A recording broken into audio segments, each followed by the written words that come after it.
বড় বৌমা, এমন করেই মিলেমিশে তোমরা সকলে থেকো। মা লক্ষ্মী যেন আমার সংসারে সারা জীবন থাকে। চলো।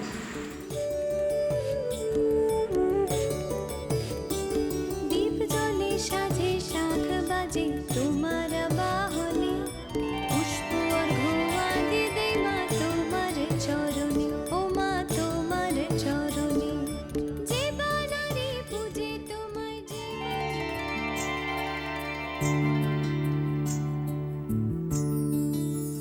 দেবী, এমন সুন্দর করে বৈকুণ্ঠ উদ্যান সাজিয়েছ আজ। মনে হচ্ছে তুমি খুশি হয়েছো। হ্যাঁ প্রভু, আজ মর্তলোকে আমার এক ভক্তের গৃহে নতুন বউ আসবে, তাই আমি সত্যই খুব খুশি। কোন ভক্তের কথা বলছো দেবী? প্রভু, অবন্তীনগরের ধনেশ্বর রায়। আজ তার গৃহে ছোট বউ প্রথম পা রাখবে। ওই গৃহে আমি অচলা হয়ে আছি বহুকাল ধরে। কিন্তু দেবী, এই গৃহের প্রতি তোমার এত কৃপা কেন? প্রভু, ধনেশ্বর রায়ের গৃহের রমণীরা আমাকে অচলা করে রাখতে জানে। তারা সকলে একত্রে মিলেমিশে থাকে। তার গৃহের কোনো বউ কখনো আলস্যে দিন কাটায় না। তারা সব শান্ত, সুশীলা, কর্তব্যপরায়ণ এবং লক্ষ্মীমন্ত। তারা অতিথি সেবা করে, পূজা অর্চনা করে এবং দান ধ্যানে জীবন কাটায়। ওই গৃহলক্ষ্মীরাই আমাকে ধরে রাখে প্রভু।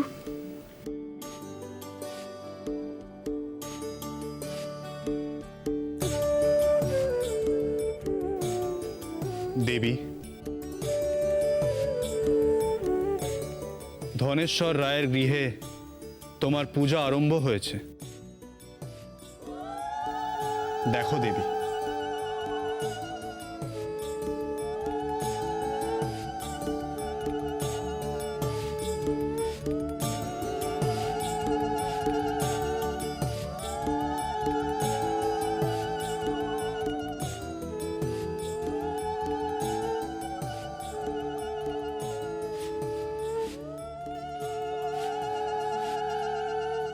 এসো মা লক্ষ্মী, বসো মা লক্ষ্মী, থাকো মা লক্ষ্মী ঘরে ঘরে।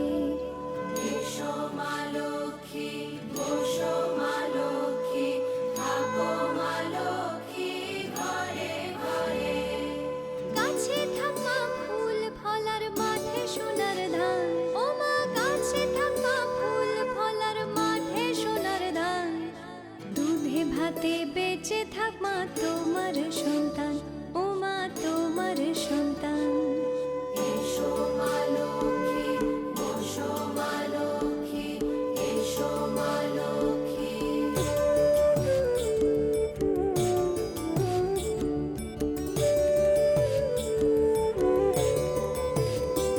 দীপ জ্বলে সাজে শাখ বাজে তোমার বাহনে, পুষ্প অর্ঘ্য দে মা তোমার চরণে, ও মা তোমার চরণে।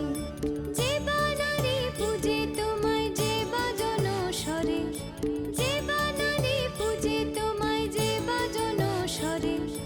তুমি মাতার মন বাঞ্ছা দাও পূর্ণ করে, ও মা দাও পূর্ণ করে। এসো মা লক্ষ্মী, বসো মা লক্ষ্মী, এসো মা লক্ষ্মী।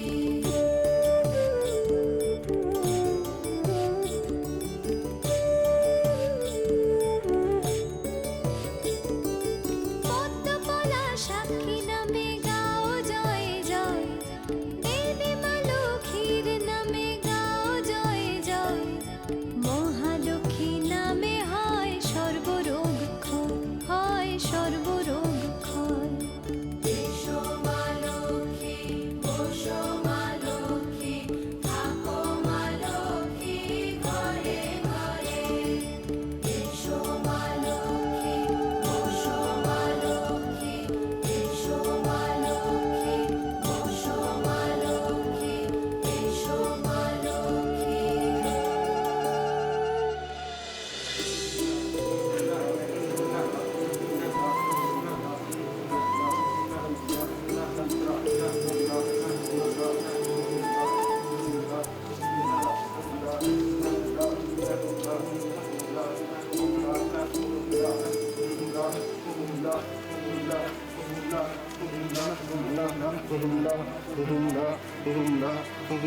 দাঁড়া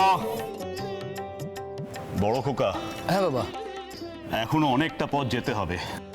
হ্যাঁ আমাদের প্রত্যেকেরই বিশ্রামের প্রয়োজন আছে।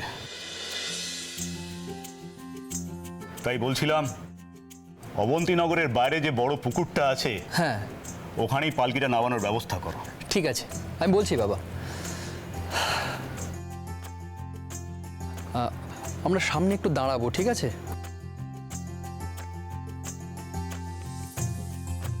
পালকিটা ওখানেই রাখবেন, তারপর ওখানে একটু আমরা বিশ্রাম করে এগোবো। মেজ খোকা। হ্যাঁ বলুন বাবা। না না থাক। বড় খোকা, বড় খোকা। হ্যাঁ বাবা। বউকে দেখতে ইচ্ছে করছে? হ্যাঁ সেটা তুমি কি যে বলো না, এক্ষুনি কথাটা না বাবার কানে চলে যেত। আরে যা বলবে আসতে বলো না। তুমি এক কাজ করো, অবন্তীনগরের বাড়িতে একটা খবর পাঠানোর ব্যবস্থা করো। হ্যাঁ বলো যে আমরা কাছাকাছি এসে গেছি। ধনেশ্বর রায়ের বাড়ির ছোট বউ আসছে, তার বরণে যেন ধুমধাম হয়। অবশ্যই বাবা। জানি তোমাদের মা এ সময় লক্ষ্মী পুজো নিয়ে ব্যস্ত থাকবেন। বড় বাড়ির মেয়ে, দেখো বাবা, কোন রকম যেন অমর্যাদা না হয়। কি যে বলেন বাবা, মা তার বউদের কত ভালোবাসেন, তিনি তার অমর্যাদা করবেন? হ্যাঁ, তোমাদের মা এ সংসারের লক্ষ্মী, সে তো আমি জানি। তার এই ভক্তির জন্যই তো এই সংসারের এই অবস্থা। আসলে কি জানো, কোলের ছেলের বিয়ে দিয়ে এলাম তো, তাই তার বউ হচ্ছে এই সংসারের নয়নের মণি। তার জন্যই এত কিছু করা আর কি।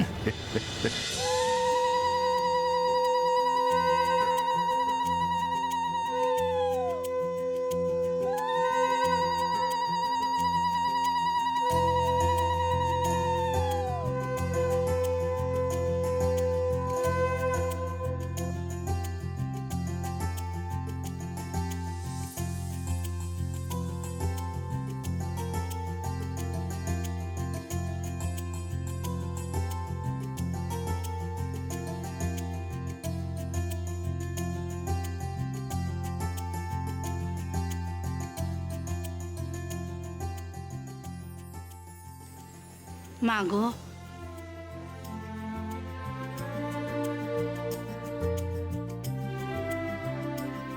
আজ আরেক নক্কি আসছে আমার ঘরে।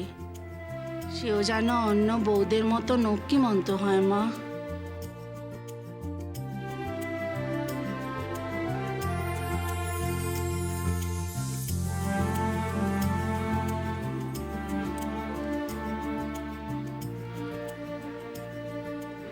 এই পিদিম আমি তোমার নামে জানলাম মাগো। এসো মা তোমার কৃপা যেন সব সময় থাকে এ ঘরে। থাকো মা লক্ষ্মী ঘরে ঘরে। এসো মা লক্ষ্মী, বসো মা লক্ষ্মী, থাকো মা লক্ষ্মী ঘরে ঘরে। গাছে থাকা ফুল ফলার মাঠে সোনার ধান, ও মা গাছে থাকা ফুল ফলার মাঠে সোনার ধান। দুধে ভাতে বেঁচে থাক মা তোমার সন্তান, ও মা তোমার সন্তান। এসো মা লক্ষ্মী, বসো মা লক্ষ্মী, এসো মা লক্ষ্মী।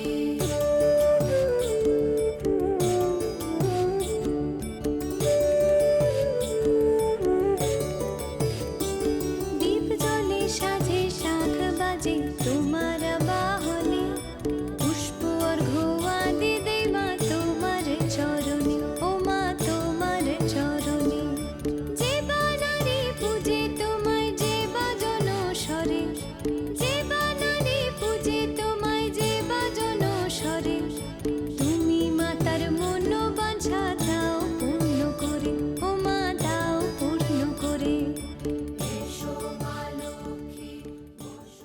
মা,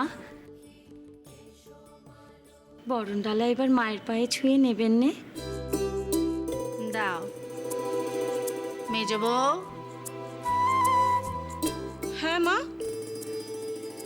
এ পিদিম যেন সারা রাত জলে, একটু নজরে রেখো বাচ্চা, কেমন?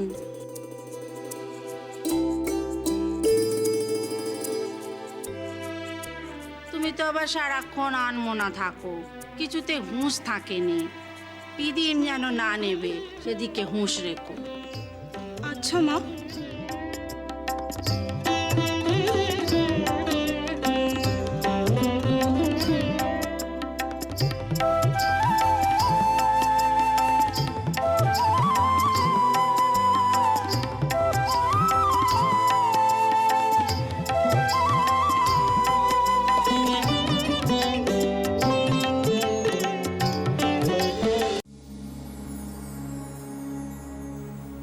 দেবী, যতদিন এই গৃহলক্ষ্মীরা তোমার পূজা করবে, সৎ পথে থাকবে, গৃহে শান্তি বজায় রাখবে, তোমার দেখানো পথে চলবে, ততদিন তুমি তাদের গৃহে অচলা হয়ে থাকবে। আমি জানি, কিন্তু দেবী,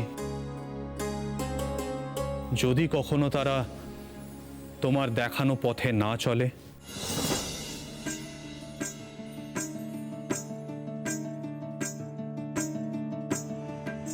প্রভু, হঠাৎ এমন কথা কেন বলছো? মনুষ্যের হৃদয় তো সর্বদাই পরিবর্তিত হয়।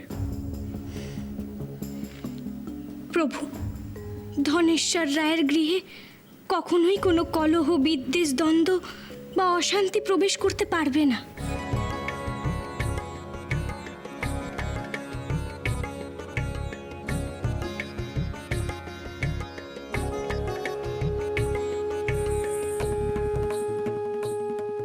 তুমি কি করে এত নিশ্চিত হচ্ছ দেবী? সে বিষয়ে আমি নিশ্চিত প্রভু,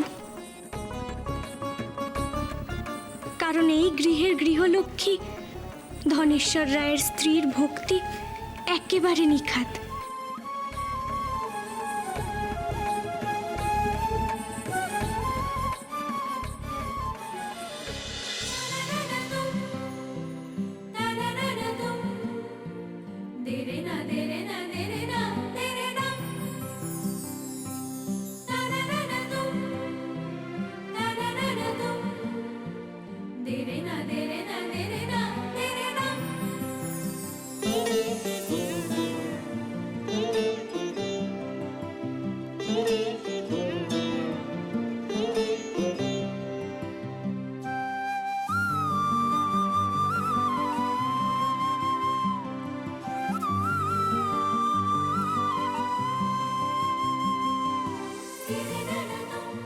কোথায় কোন ঘরে চলেছি গো?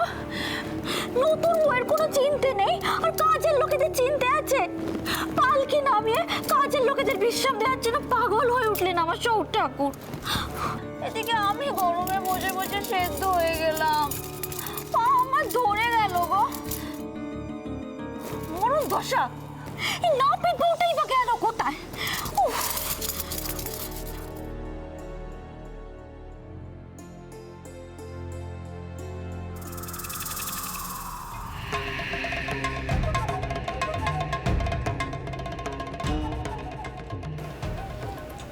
আমরা কোথায় চলেছি জড়তি? এ কোন স্থান?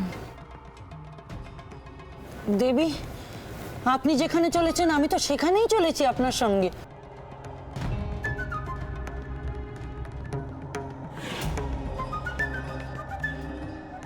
এই জায়গার নাম কি জড়তি?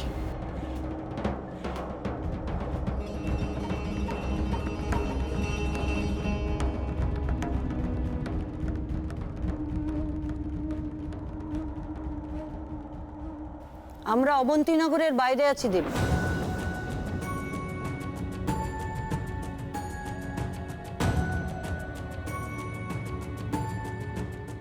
অবন্তীনগর? এখানে শ্রীলক্ষ্মীর পুজোর খুব প্রচলন। তাই না? হ্যাঁ দেবী,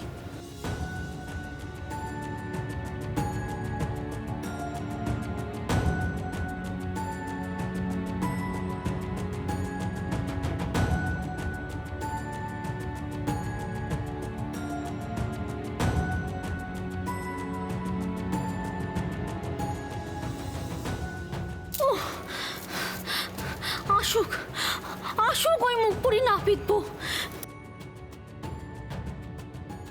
সারাক্ষণ খালি মাথায় ঘুমটা টেনে থাকে, কালি কাজে বাকি, কালি কাজে বাকি। অসহ্য লাগছে আমার। ও বাবা,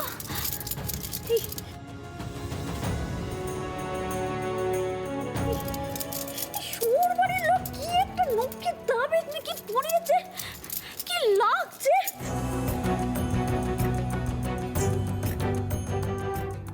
একটা সোনার তাবিজও জোটেনি, কি একটা কড়ির তাবিজ পরিয়ে দিয়েছে। অসহ্য লাগছে, অসহ্য লাগছে আমার।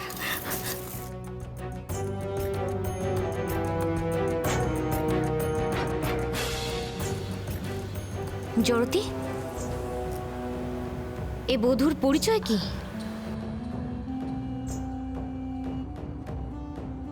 দেবী, এ ধনেশ্বর রায়ের গৃহে যাচ্ছে তার ছোট ছেলের বউ। ধনেশ্বর রায় অবন্তীনগরের মাথা, আর তার স্ত্রী মেনকা শ্রীলক্ষ্মীর প্রধান ভক্ত। শ্রীলক্ষ্মী তার গৃহে অচলা হয়ে থাকেন।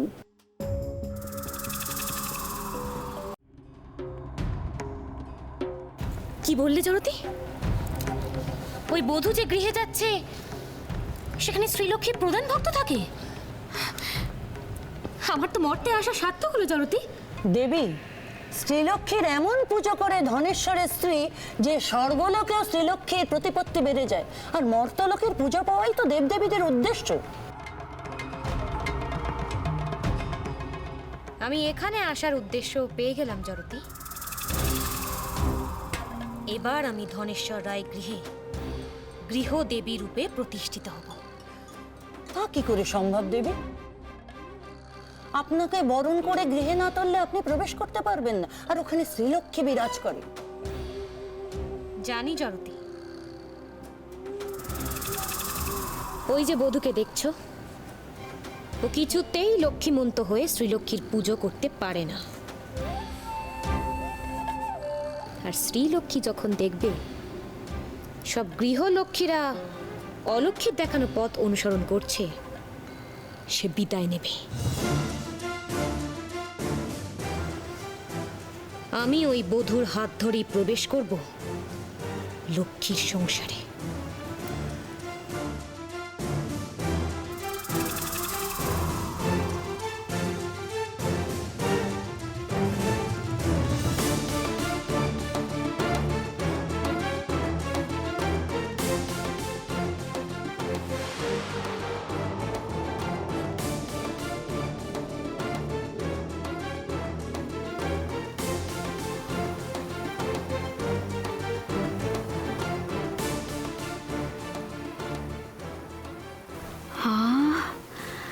বাতাস দিচ্ছে, কিন্তু বাতাস আসছে কোথা থেকে?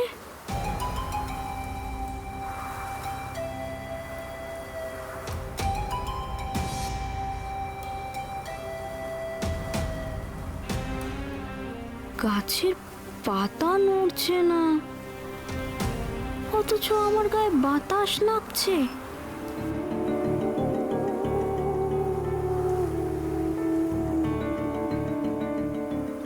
চমৎকার হচ্ছে, চমৎকার হচ্ছে ঠাকুর, চমৎকার হচ্ছে। তুমি যেই হও না ঠাকুর, তুমি যেই হও, তোমায় আমি প্রণাম করলাম। আমি আমার এ ভক্তের সকল ইচ্ছে পূরণ করব জড়তি। চলো আমার সাথে।